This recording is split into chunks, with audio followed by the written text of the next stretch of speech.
I sell one animal for 5,000 to 10,000 to 20,000, and I take half of that amount. I invest back on the feed. The first quarter of the year, the money I make in the first quarter of the year, it's enough to cover for the whole cost of the year. There's money there.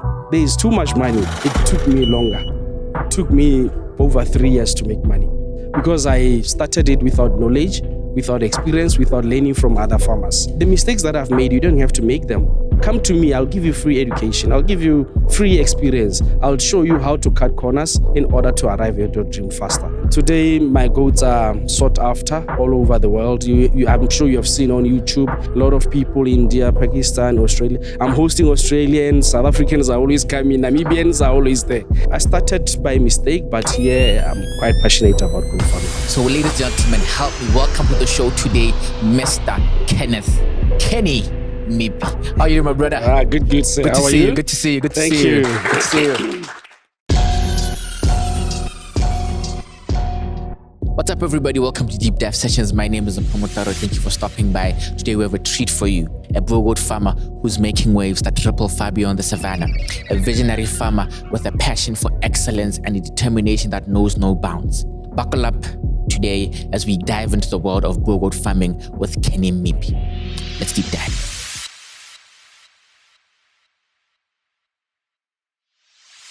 So without further ado, for those that don't know you, can you let us know, Omang, what do you do? Well, thank you very much, Mr. Mpo, for having me. And thank you very much, guys. My name is Kenny. I am a 36-year-old young boy. My name is Kenny. You know why I speak like that? I studied outside. So where I studied, they didn't know how to speak English. So every time a presenter in front, they will say, I'm Michael. And I'm Kenny. And every time the lecturer will ask me, why don't you speak like other kids? And I have to speak broken English. That's why I don't know how to speak English, guys. But you're from outside. We expect you to know. No, actually, I was in Asia. So Asians don't know how to speak English. I was studying in Asia. Okay. Yeah, but I am Kenny and I am married with two beautiful kids, which one is called Rose and then the second one is Moteo. And that's why my farm is called Rosemore Farm. And no. It's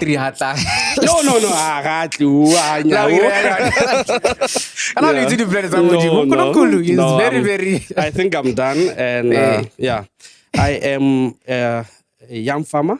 Yes, sir. And I also a businessman. Yeah. I'm into construction, but construction we build houses, and me and my wife, we build houses and then rent them out. And I'm also into media. I think that's where I made my most money there. And I became a farmer by mistake. And really? Yes. I became a farmer. Yeah, by mistake. In short, that's Kenny. Yeah, no, you already hooked us. Eh? You want to know what happened? What happened? Yeah. Okay, perfect. So what happened is that in 2015, I got married. I was 27 years old. And I was a city boy. I was just like any other guy. And, my parents and other relatives, they started giving goats during the presents. Got my wedding day. So in Gabani, I come from Gabani. And they wrote 7 Tswana goats, which is indigenous goats. And immediately after the wedding, after the wedding, a day after the wedding, my dad told me, hey, man, you know, in Setswana, they like you to build your head now that you are married. Yeah. I said, just kill all of them. Just give people the meat. He says, no, there's too much meat, because that time I slaughtered, I think, four cows. Yes, it was a big wedding. You wanted people to eat the next week now. Yeah. So, after the wedding. So they said, and my dad also said, no, these are breeding stock. So you need to go and collect them. They're not here. You need to go and collect them. And I said, not dead. I'm not a farmer. You are not a farmer as well. He's not a farmer. He's a builder. So I said, you are not a farmer. So, I'm 27 years old. Yeah. I can't be a farmer. Arbola. So, my mom and my dad by then the following 2 weeks, they started collecting those animals. And ba galesa ka Matlaku in Gabani area, where my forefathers used to farm because they actually neglected the place. So he asked, and I remember by then I was driving a BMW, and I had to fetch water in gaps. I was staying in gaps. I had to fetch water to go and give them water. I BMW. I make it lower really. It was it was just something else. And my dad gave me 6 months. I don't know.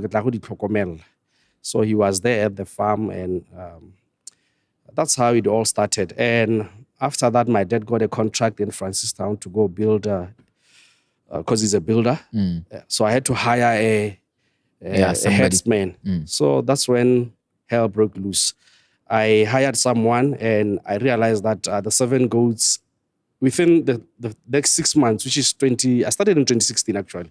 So the next 6 months, I realized I'm paying 1,000, which is 6,000 plus water, plus my fuel, plus feed. And these things are only 7, they're not multiplying. Yeah. And it's no, it's like in 3 years. Yeah, in 2 years actually. So I realized I am making a loss here. So I called my dad. I'm saying, hey, timer, I'm closing this thing. I'm not going to be willing to be spending my time here.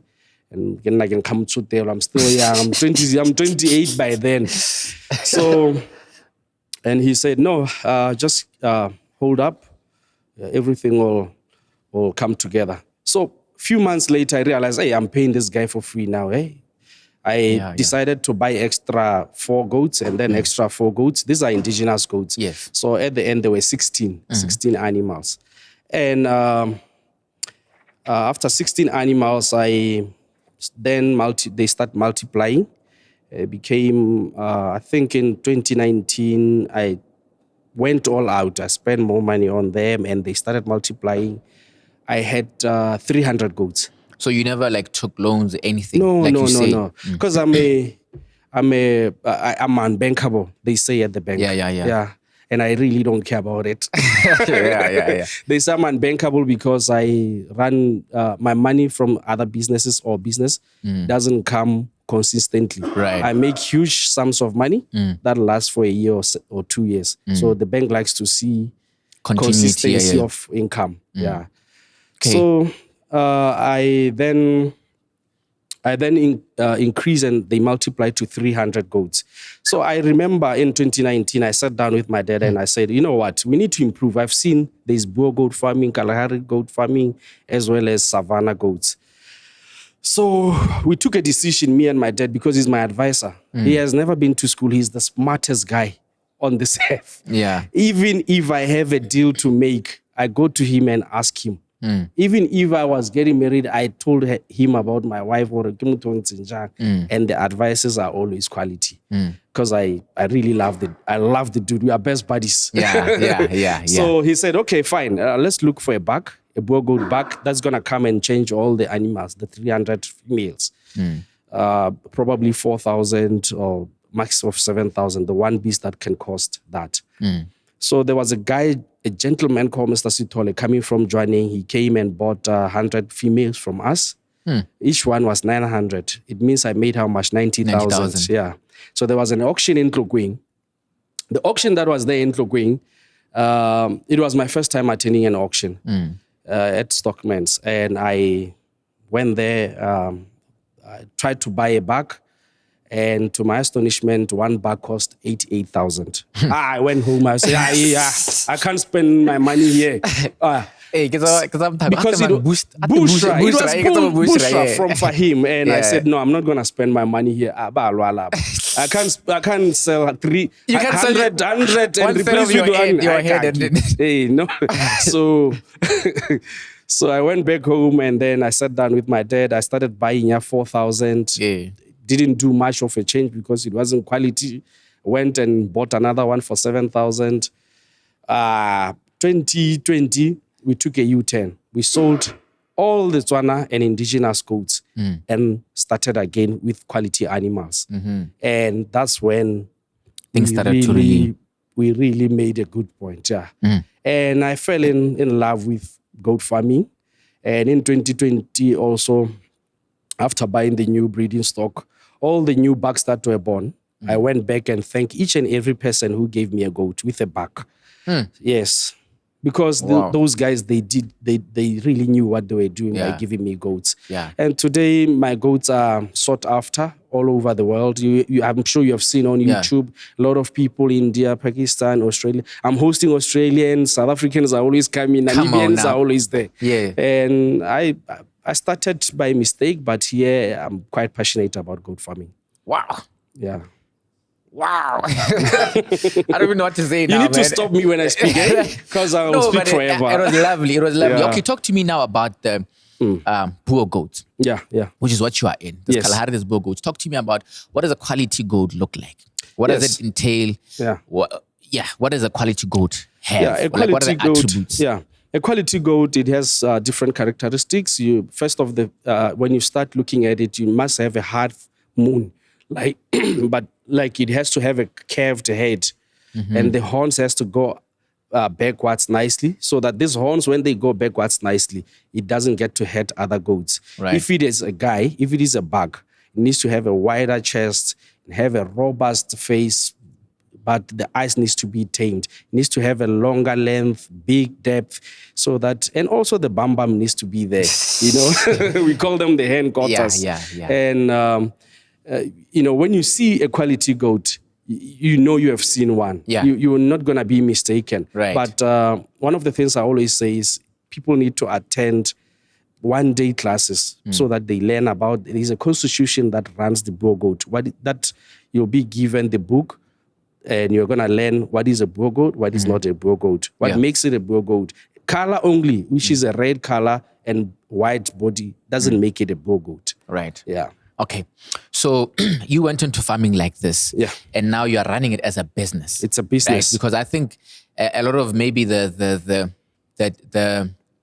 lack of wanting to get into farming, maybe for younger people, not all of them. There's actually a good number of people who are young, even here, who are into farming. Yeah. I think go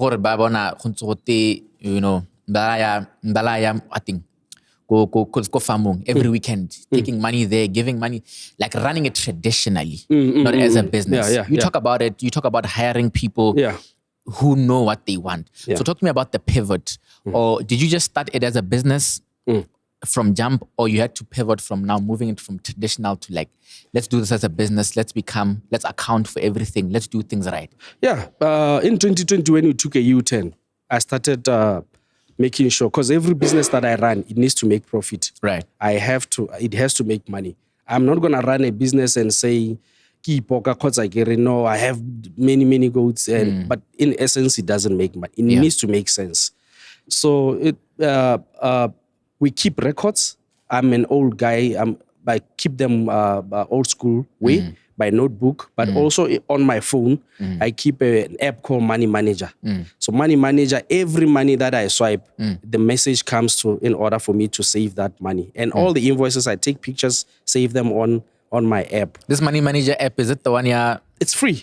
Yeah. No, it's for accounting. Yeah. Okay. Yeah. Okay. Not for goat farming. Yes, but it's there an are accounting many. firm, Yeah, there are many goat, like the Heads Boy. There are many apps. Okay. Yeah, and is it profitable? It's 100% profitable. And also, how quickly were you looking on the time horizon for profitability? Because I remember in one of the videos you said maybe 1 year, 2 years for you to start making profits. It takes longer. It took me longer. It took me over 3 years to make money. Yes. Because I started it without knowledge, without experience, without learning from other farmers. But, I've always said, I'm here. The mistakes that I've made, you don't have to make them. Come to me, I'll give you free education. I'll give you free experience. I'll show you how to cut corners in order to arrive at your dream faster. And yeah. So starting out now, what would you do differently? Yes.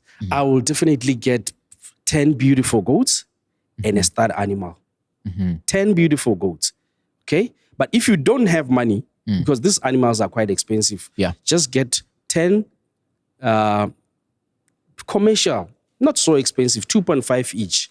Okay? And then make sure you get a stud animal. When you crossbreed it with these animals, it should give you something that is quite valuable. Yeah. And allow yourself to make mistakes. We are not perfect. And also, make sure when you sell at the good price. Yeah.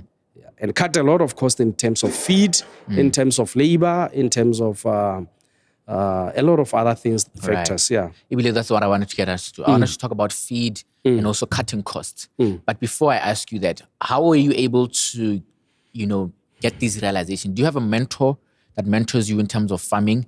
Yes. Where you're able to say, okay, he took you down. Yeah. Because, success is... The funny part is I have many mentors, but I never told them they're my mentors. Yes. Because I've realized that once you start telling people that you are my mentor, they start shaping themselves towards what you like, how you like it, and then they hide. So, but I have one good guy. We are best buddies. I think he's 75 years old. His name is Mr. Machacha of Chandima Farms. I've learned a lot. Every time I'm going through a sick animal or anything, I just pick a phone. Even at 11 or 12 midnight, I just give him a call. I need your advice. Yeah. And he's always willing and able to help me. Lovely. Yeah. Lovely. What about feeds? Where do we get quality feeds? Yeah. For our goats. Where do we start looking for them? Yeah. I'm going to talk about feeds in two different ways. Right. Okay. I try to reduce feed cost the other time. And I started planting lab, which in 10 hectares. I plant maize. I called a nutritionist to come and mix all those things. And my animals didn't change in terms of body weight, and I wanted them to gain weight. Yes. I love my goats in terms of when they look like me, like fresh. Yeah, they look fit. Yeah, fit and fresh. Yeah. And in that time, I was trying to cut the cost of feed, but I also realized something. I was feeding the 300 goats. A poor quality goat eats as much as a quality goat. Oh. Yes. So same amount. It's same amount. Okay. It's 2.5 kg a day. Yeah. Yeah. So why shouldn't you have quality goats? And then when you sell the quality goat, it's gonna cost more. Yeah. But the local one, you're gonna sell 1,000. Yeah. So I realized later, I said, you know what? I'm gonna now, because now I afford it. Now my goats afford to buy themselves feed. I'm not going to stress and plant a lot of lab and maize and what. I'm just going to go to the shop. I have struck a nice deal with Tolo now, Tolo Holdings. And I don't buy at the same price that you are buying at. And that's the relationship that you are going to be building as a farmer. Yeah. Hey, what are we to poster? So I sell one animal for 5,000 to 10,000 to 20,000. Yeah. And I take half of that amount. I invest back on the feed. The rest is I make sure also the first quarter of the year, the money I make in the first quarter of the year, it's enough to cover for the whole cost of the year. Yeah. The first for 3 months. The whole cost of food. Food, Mudisa, me, everything. Yes. And then the last... This is profits now. There's money there. Yeah, There's too much money. Yeah, no, motivate us a little bit. Let's hear the numbers. Give us the numbers. I can open my phone. I think I was checking. I saw your questions. Last year, we didn't make a lot of money. I think it was 269. Yeah. This is not a turnover. This is profits. Wow. Yes. Powerful stuff. Yeah. Talk to me about, if you're to draw a pie chart in terms of your how you make your money as a businessman. How are the sectors setting? Yeah, if you say 50% is this, 45 is what? Well, I will say my media business makes 99% of my money. The property is just spending money. Yeah. The same guys that does this, I make my millions there. The property just... the other time I was telling my wife, I was saying, you know what, we are building bachelor pad in Mopane there. And I said, look, each bachelor pad cost me probably, these are 2 beds and bachelor pads, 250. How it's going to take longer for me to recover that 250. We calculated it was going to take 9 years to make that 250. I said, Hey, also you're packing your wealth there. Yes, you are just, but equity. Also I'm into stock exchange. So I invest. I invest every time I get something. I push the money into my stock exchange, into property, into farming. Stocks. Stock. What kind of stocks are you looking at? I have Kana we are at Stembik, but I have FNB. I have FNB, I have Letrole, I have few. Yeah. Okay. Yeah. No, that's lovely stuff, eh? Yeah. Lovely stuff. I think there's the broader end to the conversation. Yeah. But let's come back to the farming itself. Yeah, the farming business. Yeah. Talk to me now about how do you help? How do you? Let's talk about diseases. Yes. Management of diseases. Management of diseases. Yeah. Let's talk also about vaccination, all that. Yeah. How to do it right, because this is where you can lose a lot. True. Yeah. Okay, perfect. The management of diseases are quite different. Your farm, Mpo, in Muchudi, is totally different from my farm in Rabani. Right. And I'm running 3 farms. I'm sure you have seen that. Yeah, you have seen. Yes, I have one in Rabani, one in Mulepulule, the last one in Nwari. I'm also a cattle farmer. Yeah, but Oh, you have cattle too? Yeah, I have little number. No, you have everything. Yeah, I'm also a cattle farmer. Yeah. And yeah, I'm only breeding with 186 goats. I need to take them to 400 because the demand is just too much. I can't contain the demand. But the management of diseases, I've realized from my 3 farms, it's totally different. The one in Mulepulule and the one in Nwari, they are in the same queening. Actually, I'm in Khabani, Mulepulule and Nwari, within the same district, which is queening. But the farm and the diseases there that affects the animals are quite different. So you might have a vaccination plan. Yeah. Okay? But you need experience. Yeah. You need to know that my hard water in Khabani, the hard water is the one thing that kills a lot of animals in Botswana. Yeah. But my hard water in Khabani, the strain is just too high. So I need guys that, and I've hired Temba. He's a Zimbabwean guy. I've taught him very well. Yeah, I've seen him on the videos. He's quite a famous guy. Yeah. He knows that once an animal does this, we need to inject it with this. Once it does that, because he needs to act faster. But whereas you go out of Khabani, I go into Mulepule area, where I'm also breeding. I'm having over 100 and something animals there. The hard water strain is quite low. So it's an experience. You might get a chart and say, vaccinate for this, vaccinate for that. It is important as a guidance, but for the most important part of farming, you need experience. Yeah. You need to experience that and make sure you see how to act quickly. Yeah. Lovely stuff. Talk to me now about the marketing of it. You're having a lot of demand. Would you say, I assume you have more international demand than local. Yeah. How are you able to build that demand?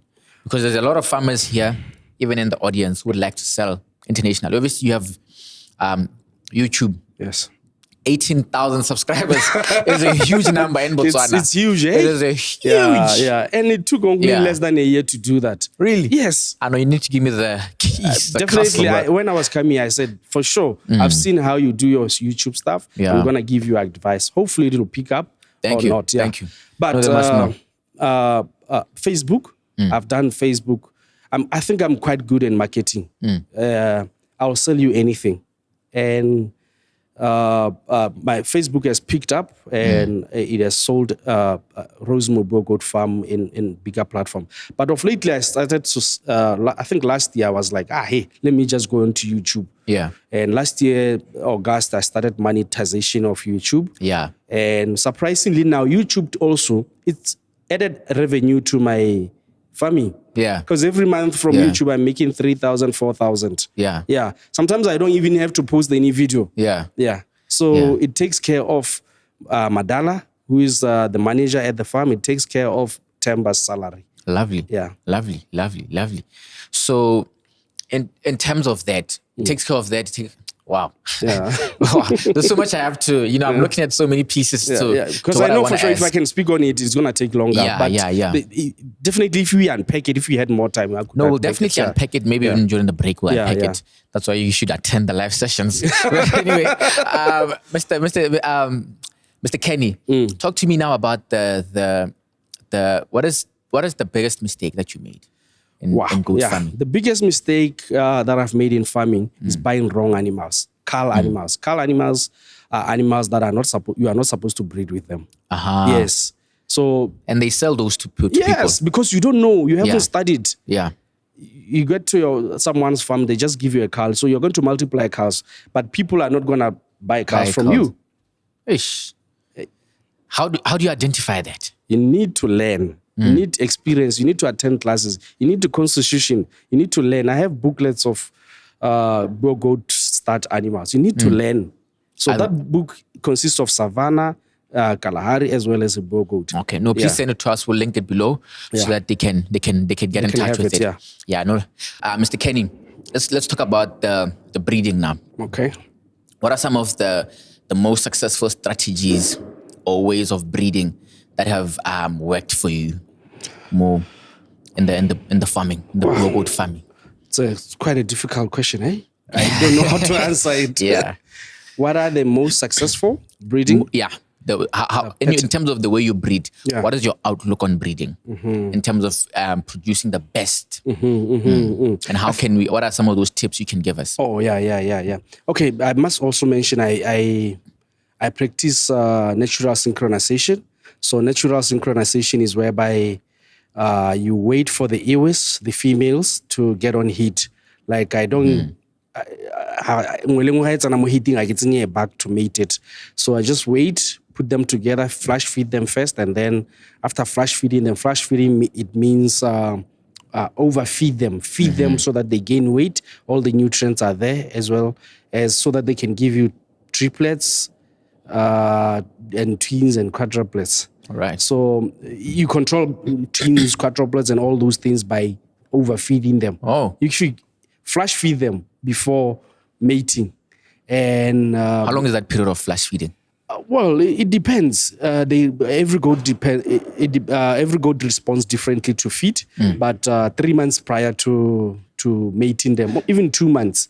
Yeah, and then also we inject our animals with exotic abortion, so that we don't have any goat that is gonna be aborting. Okay.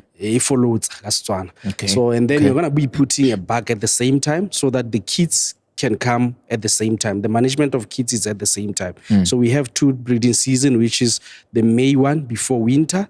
We want our animals to give birth before winter because winter could be a harsh condition to the kids. And then we have the August one. And then that's when we group them together into one kraal. We also flash feed them, treat them again. Because all the medication, sometimes you're going to inject for exotic abortion, and then the animal is not immune to that. So those that are bought, we group them together and then reintroduce the back again. Okay. So we practice natural synchronization for now. Okay, so that's one of your strategies to go about it. Yes. Now, when this goat is it's the ibatla hotsal, you know, a lot of farmers experience this, premature birth and all that. These problems, even dash stock here, just the difficulty in giving birth. Yeah. What are some of those things you've managed? Yeah, it's simple. Some of the medication that you're going to be administering to your animal while it's pregnant causes abortion.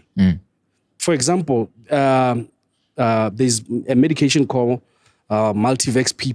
They said, even if on the leaf that they have written, even if it's pregnant, you can inject it. My experience, if I inject it within 50 days, because a goat is pregnant for 150 days, okay, which is 5 months. So if you inject it within the last 50 days, there's high possibility that it's going to abort. So some of the things that also causes abortion in goat farming is the handling of your goat. Let's say you want to cut all the hoofs and then your herdsman is chasing them around, is grabbing one, it's not putting them and then grab one and cut. And by all means, we always try to, we never manhandle the animals when they are on the last 50 days of giving birth. Yeah. So some medication you must avoid, even if it's written, don't inject. The only thing that you can inject is when an animal is sick. And you can see, I might lose the animal, I might lose the kids. So use the oxytrycline. Oxytrycline, ibidua terramycin. But terramycin is label one medication, that antibiotic. We have different labels. Your somycin is still oxytrycline. Your high-tet, ultra-tet, and all the like. And on that medication, look for oxytrycline. It should always be 230 milligrams. Yeah. Then you have a higher dose of that antibiotic. Right, right. So in terms of your goat farming business, you've talked extensively about hiring a great team. Yes. The team can make or break Yes, you. yes. And now, even on your videos, you're introducing to the team. Talk to me now about this, because I think we touched on it slightly earlier when we were talking about, the traditional way of doing things. Yeah. In terms of doing it, instead of doing it as a business. Yeah. Because you have people that you bring into. So what kind of people are you looking to hire? And do you have them come in, or you train them before they get into the job? Yeah. Well, I have never hired a high-skilled person, but I will really, really love. The other time I was actually talking to the team from Boer, and I said I need at least 2 of your guys there. I'll just pay them 2.5 each. I need high-skilled people in animals, but currently we have Temba. Temba has been with us for the last 2 years now, and we have taught him. He knows a goat, what is a goat, how to treat a goat, how to do age and everything. Even when I'm away, like I was away the 4 days that has passed, I knew for sure he would take good care of. But I still don't trust him enough. I've hired my dad also. He gets a salary and more is demanded out of him. He's the production manager of, he's the dude who's moving from my 3 farms when I'm not around. And he makes sure that he goes and checks all my farms. And and the other time, funny enough, I said, when I was so it meds. Now I still have a challenge to raise my kid, which is Moteo, and I have to also try and push him to take over. So hiring the right person. I used to hire a guy. I hired the guy, his name was Botselo. Pregnant. And they don't care, these guys. They don't know the value of this thing. And you'll be saying, yeah, that time when you do this, so just try and train someone. And what I've done with my workers also, in a year, I've said one of your salaries, 1 or twice of your salary is going to buy you an animal from me. Yes. So even if he goes out drinking or goes partying, he knows one of the animals is mine. So he needs to come back and still take care of them. So the guys at my other farms, they have 1 animal there. And whenever we sell, sometimes they sell the animals and then the money goes back to Have you ever experienced theft from your people from within? I think I had a guest not so long ago. I don't want to give the time frame. Yes. Because I haven't gotten permission to give the story. But about cattle breeding. They had about 40 of that cattle stolen by somebody who has been working with them for, I think 5 years or something. So how are you working against that and trying to combat that? Do you really want to know? Yeah. This is quite funny. I haven't experienced it, but I had a feeling that the guy in Mulepole area, the last one that I hired before the current one, I had a feeling that he was stealing my animals. And he kept on saying, Pogo Jojile, Piriutini, and predators were eating my things. So the other time I just did a ridiculous thing. I brought a long red, let's say, I just bought it from Matzile. I brought it and then brought Medzinyana color remote. So I put the long in front of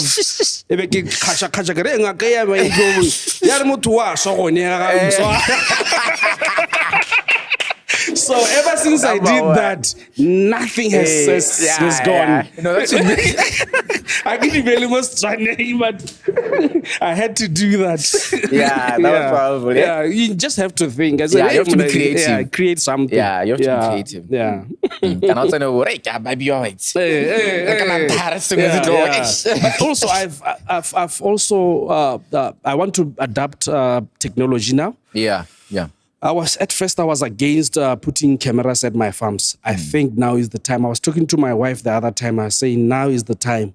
Yes, because actually we brought a valuer at my farm in Rabani, and that guy, they valued my animals, which are only goats, at 670,000. So I said, there's some value here. Looking at the market price and all these things, I think there's value. So probably I'm gonna be putting cameras that uses the solar. I think one is 3,000 to 4,000. That's I must do that. Yeah. I think and drones too.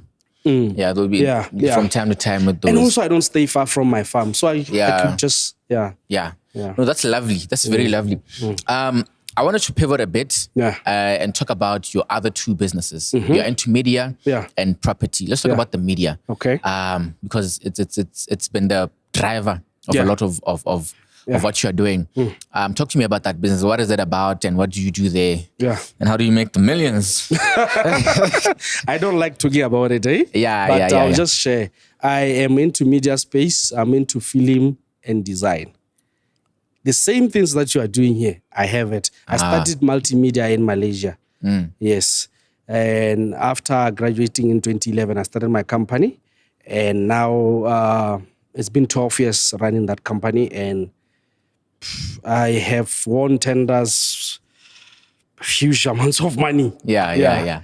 And also I have big clients that really pays well. The ones that if they call midnight or at 2 a.m., I have to wake up and go and service them. Yeah. And I think that's how, but for the past 10 years, that's where a lot of millions came from. Yeah. Lovely. Yeah. And I think you just have to, when I was, after graduating at my university, I came back to my dad. My dad didn't go to school. But we really go, I'm just a photographer. A photographer was the simple. Fly all the way from here to Malaysia to study Dinepe. Dinepe is a 5-pooler. Yeah. And after he has seen me building houses, and taking them, because I come from poverty. My dad and my mom, they never earned anything. They were earning, my mom was a cleaner at BTC, earning 800. My dad was a builder, go Marian Roberts. After they've seen me taking them from where they were to where they are now, and driving, and my mom also runs her own business, they started to see it. And once I got married, we have 11 properties, my wife and I, and they could see it. No. Hey, he's serious. Well, as a photographer, this guy. Yeah, his business. So when I see this gentleman doing this, I know for sure they just have to tweak it there and there. They know they need to learn and understand where the money is. And also, I've also felt that if you have started making money and start looking like money, I think you just attract money. It's easier to, because I sit in board meetings and I figure out sometimes I just do 50 for a job that this guy comes and charge for 5,000. And I've realized it's the relationship, it's the friendship, it's the trust that these guys will deliver. Lovely. Yeah. Lovely. What has been your biggest weapon in business? What is that thing that you say, it's been your biggest card that you play in business? It's the time, man. It's this. Yeah. I'm not the smartest guy out there. It's trustworthy, honesty, and the tongue. I know how to talk. I know how to convince people. And when they look at me, they can see this guy is investable. There's money here. Yeah. And, I've lost business before. Actually, this story, I like telling it. I was presenting in a board meeting, and that time our business was quite small. In 2012, I was driving a Corolla, a company, and we were packing, and the boardroom was, in fact, not in Commerce Park. Right. We could see all the guys that were packing their cars. So I packed my Corolla, and the guy who was presenting prior to me is a good friend of mine. He was driving an SUV, Hyundai. So I was sitting outside and we got, whenever Corolla, but trust 800,000. So before I presented, I knew I lost already. Yeah. But because I wasn't looking the part, and I think with time also and relationships, I think it's the relationships that really matters. Yeah, I think it's the relationships. I've been also saying, I want to get out of it before I get old. I want to go and do what I like. I don't, because some of the business that I have, the jobs that I have, the hired clients that I service, they're parastatals. And I feel like the stress is just too much for me. I'm a young guy. I keep going to feel out dancing. So yes, I was actually telling my wife and my friends, I need to divorce the system before I get tired. I need to leave the ground play before it divorces me. Yeah. Right. So I think a lot of the issue about Tababang, or the issue of most people is getting in the door. Yes. And it's hard, eh? Getting in the door because we struggle. The whole time we said Pampiri proposal. Yeah. They're like, wait. Just give me a call on Monday. Monday mo kalakauli. Yeah. Kamu so akokota. They're like, hayo aitsi. While I paying. Yeah, so because I understand that. I have a younger sister also. She's struggling and she's fighting. I said, just try everything. You are young, you are 28 years. Just do any business, fail as much as you can. But also at the same time, I think I was gifted, God has gifted me this vision of knowing who to be friend to. Because I know for sure in the next 2-3 years, you're going to be in this position. So I have that vision of looking at people and say, I'm going to need that guy, I'm going to need that guy, so I need to be friends with these people. What do you see about me? I'm not going to answer that. Yeah. So, some of the people that I have friended, all of a sudden they're becoming CEOs of companies. Now my schoolmates that I come from, that we went to school with, are now in bigger positions. Yeah. And they're just doing direct appointments of jobs. I know it's not right sometimes, but... It makes a great point because you've said this even on your videos. Just be honest. Yeah. And honesty is actually... and deliver. Yeah. Be honest and deliver. Yeah. Deliver on the job. Yeah. And, all opportunity lies in people. And I think it makes sense even connecting your messaging to what you're saying right now. Yes. So, people, I think in business, before I ask this question, what is the lowest point in your life? Yes, that was in 2019. We were building our house, my wife and I. It's a huge house and it's quite emotional. We were building our big house, and prior to 2019, which is 2017, 2018, I was moneyed. I won millions. I think it was 3.7 million in profits of a tender. Now, in 2019, that year was dry, man. It was dry. So the job that I won allowed me to spend the whole 2 years in the bush, documenting all the good things, the lodges, Makadika. I was traveling the whole of Botswana producing it. Yes. So the money finished, okay? I invested the money, I bought cars, I bought... I never go clubbing, I never go drinking, I never waste money. But 2019 now is the reality when I come from the bush. Now all my businesses is gone because I was not there for the past 2 years. I spent all the time in the bush. Now my wife was worried. I then also had a little boy called Motero, and we were building one of our big houses. We were quite ambitious about it. It's a 6-bedroom house, and it was quite stressful. And my business, Yadi Budilone, wasn't making a killing. So that is the lowest. But I worked hard. I labored. And 2020, things turned around. And 2019, I remember, I wasn't earning anything. I could sell a goat. And my wife was working. And kind of when sometimes your wife, when you don't make money, the respect thing. And I remember, brushing my teeth. She's not here. Hopefully you'll edit it. I remember, brushing my teeth. And she then introduced, no, the bill you go with him. So get a cup, tell him you are not paying the bill. It was quite painful. I discussed that with her and I said, you know what? Look who I am now. I could have left when I started making money.